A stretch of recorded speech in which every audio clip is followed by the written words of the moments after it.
For your heart, healing for your home. The Redeemed Marriage Podcast. Hello, folks. Welcome back to the Redeemed Marriage Podcast. Rusty and Heather Bryant are back with you today in the middle of the summer. Doesn't feel like it for everybody because some people done started back to school. Somebody had to go back to work this week. Yeah. Well, it's a good time to get back into a rhythm, and so part of that is getting back to a rhythm with you guys. And sorry about last week. For those of you that watch us on YouTube, we had a little technical difficulty. We think we have it all fixed this week. We will see when we finish this recording. But yeah, if you've never watched us on YouTube, go over there.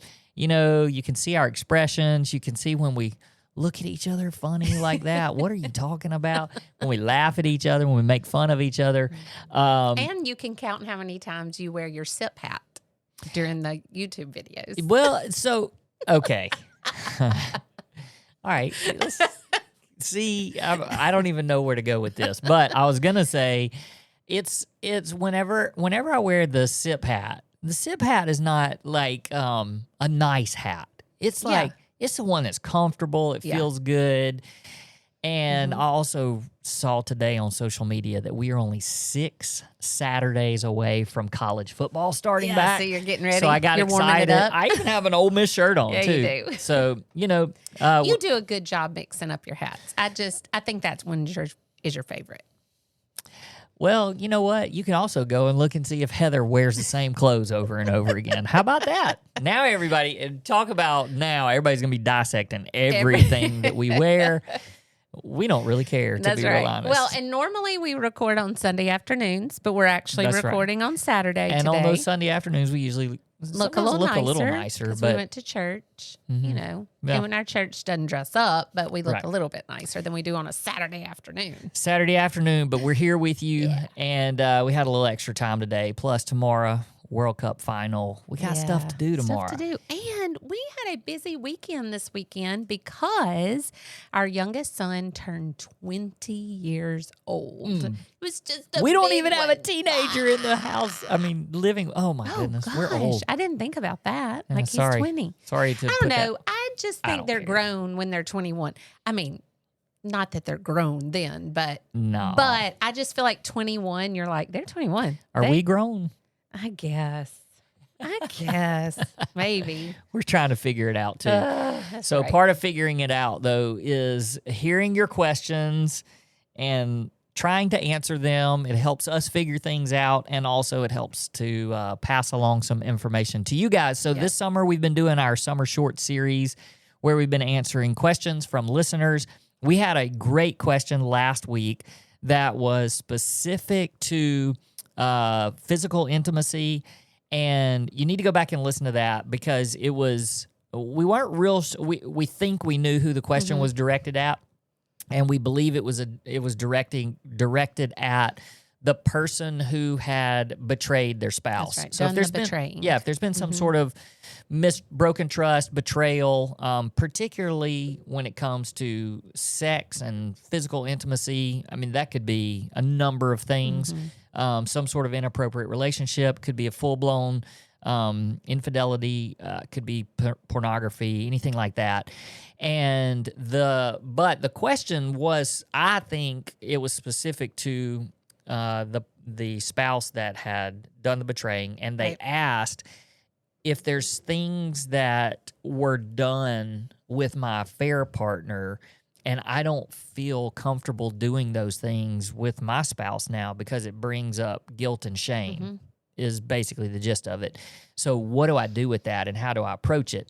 So we talked about that. Heather answered a lot of those questions, or a lot of that question, and just how redemption comes into play there. And then, you know, I gave my side a little bit because I talked specifically about how, if that was the case for you, how do you approach that with somebody? Because we basically, the answer to that was, it would be really, really hard for me to hear you say, I don't want to do that anymore because of what I've done.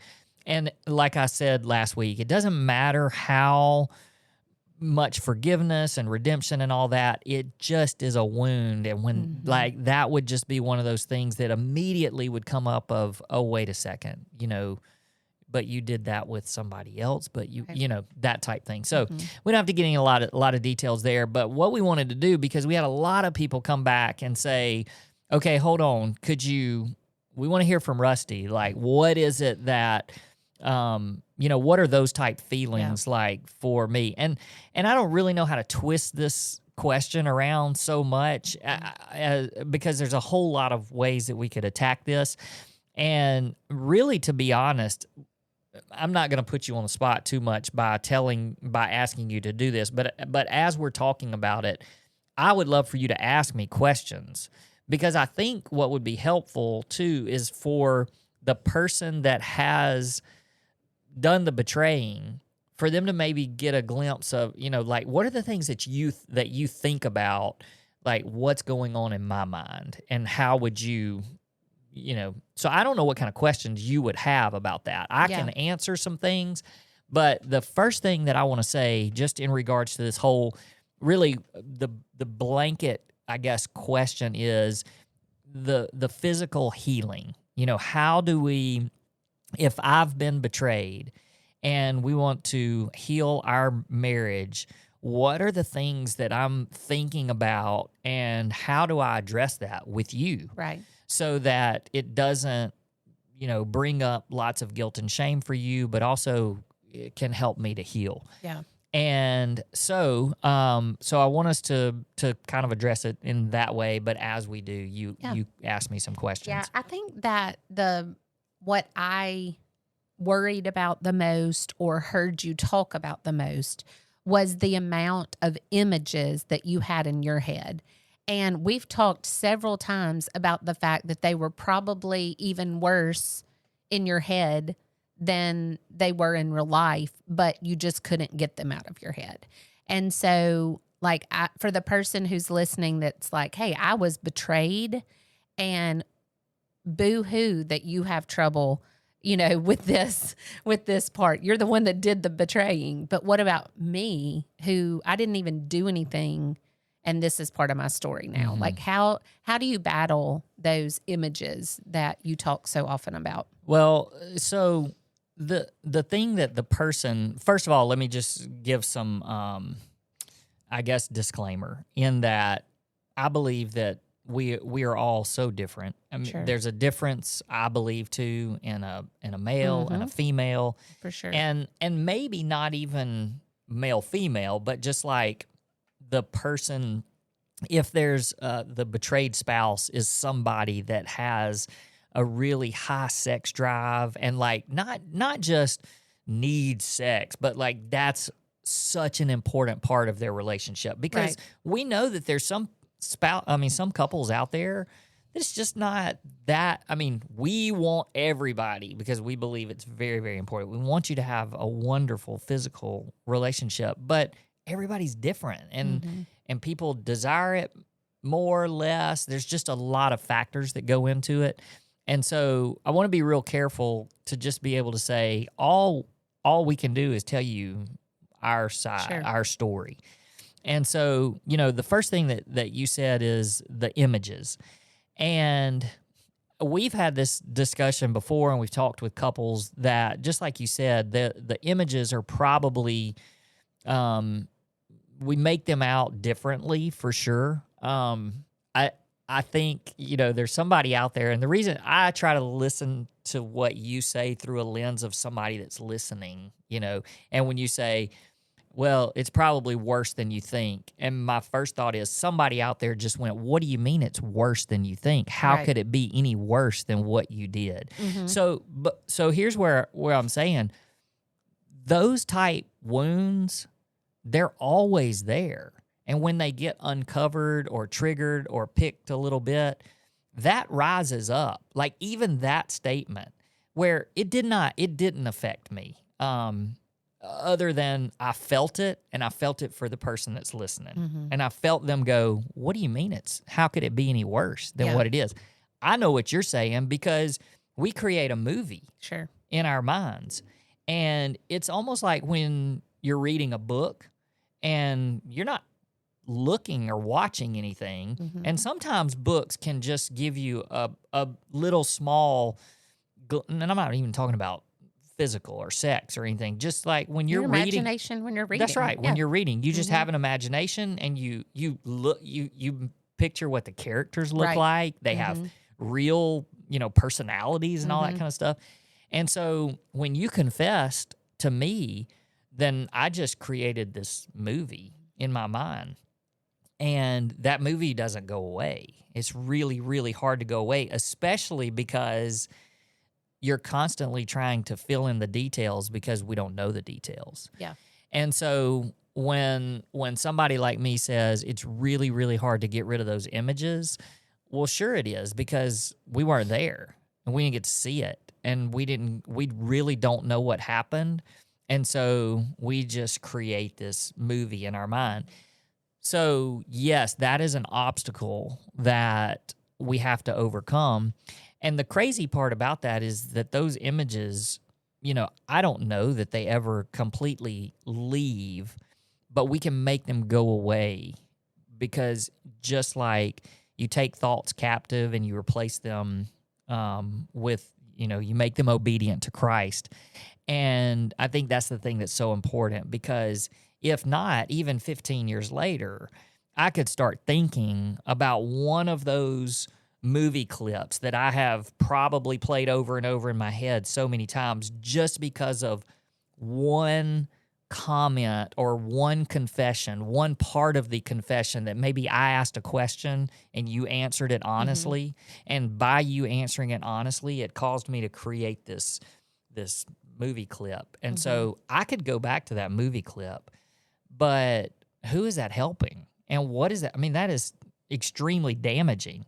And people may be going, well, that's not our fault.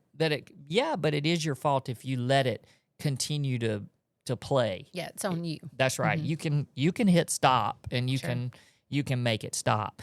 And so I do want people to understand that those are things that I think maybe they will never go away. I mean, it is that deep of a wound. And so for somebody like you need to know that about your spouse, that it is such a deep wound that was caused that will never go away completely. But it doesn't mean that I love you less. It doesn't mean that I want you to continually feel terrible that those images pop into my mind. That's not it at all. It's just I can't help it. And that's just part of it. So the images are it is a big thing. And I think, going back to this person's question, when you say, what about those, acts, certain, specific things.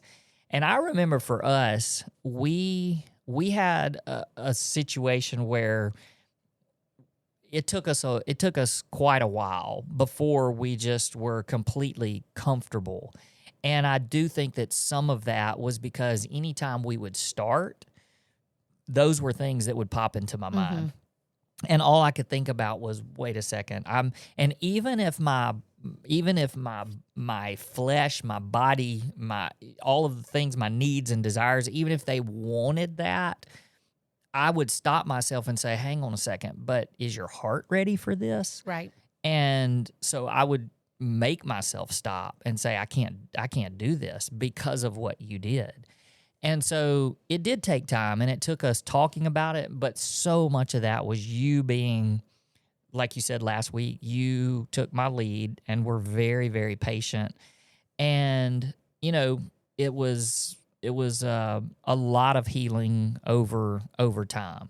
I would probably venture to say that our healing was really fast-tracked in a lot of ways because of your encounter with the Lord and what happened in your life.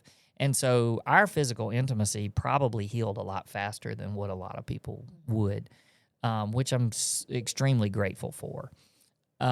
So I don't know if that helps a little bit just on the mental side and the images, but I know that was your question of how do you battle that? And then as far as if you really take that question and say, okay, well, I know of certain things that you did, And so, what is that for the person that has experienced that to go, okay, well, I don't want to do that because you did that, or with someone else. with someone else. Sometimes it could be the opposite, though, where you're like, wait a second, you did that for them, but you won't do that. Make you forget that. Either that, or you did that with them, and you won't do that with me. Yeah, like that's how true. like That's how true. much Yeah. that hurts. Sure. And so I think, to me, that's the more dangerous thing. Yeah. Is when there's, and that's why it goes back to, like, from your side, there has to be a conversation, but it can't be, I'm not doing that with you. Right. Because that's the part that hurts the worst here. It's like, wait a second, but you did, but you won't with Right. me, that type thing. So I think that can even move into things like, frequency of, like, that's the part that can stir up inside of somebody that's been betrayed. It's like, if you get to a place where it's like, well, we haven't been intimate in a long time, man, it doesn't take but that long for you to go, you know what, that, I don't know, you had no problem then, like that type thing. And that's really, really hard. And it just happens because we have unmet expectations, we get frustrated, and when those things start stirring, man, they can just fester inside. And so that's why it's so important that we just have to talk and we have to be honest. And the only other thing that I really thought about a lot with this question, and maybe you have something you want to ask me, but besides that, this is kind of the meat, I guess, of what I wanted to share. I think that, let's just say that when we got married, that somebody said, hey, what is your dream, for how Rusty would treat you? And I don't know if you would say specifics, but the average person would say, oh man, I want my spouse to wake up every day and just consider me first. I want them to love me. I want them to show affection to me. I want them, as we get older, I want them to take care of help with the kids. I want them to provide for the family. I want, all these things. And somebody would say, well, that's great. Those are great expectations to have of your husband. And if they do those things, it's going to be a wonderful marriage. And then for you to even say, if it was even today, and somebody said, what are your what would make Rusty the perfect husband? And you may have some specific things, but it's really, you wake up in the morning and you just think about my needs. Nobody would say, gosh, you're such a selfish person. People would say, no, that's exactly what you should do as a married couple. I think sometimes what happens in when there's been sexual betrayal, that there becomes this expectation from the betrayed spouse that's almost like, I just want you to wake up each morning and basically just say, I cannot prove enough to you how grateful I am that you stayed with me, even after what I did. Okay, when you say that to people, it sounds a little bit like, let's take it a step further and just go, even physically, like, just prove that over and over again. People take that and go, you shouldn't have to live like that. You shouldn't have to wake up every day and prove yourself over and over again. Nobody wants to live. But what's the difference in a normal relationship if we had no sexual baggage, Right. and I said, I just want her to wake up every day and just put my needs first and just prove to me every day how happy she is that I wake up every day and choose her. What's the difference? But I think what happens is, when you start twisting it into this physical thing, that people go, that's so selfish. That's right. Like, you shouldn't expect. Dirty or gross. Right. And so, like, if I were to say to you, even in a physical, sexual sense, I want you to every day, like, I just want you to prove to me, no, you're the one that I choose. Right.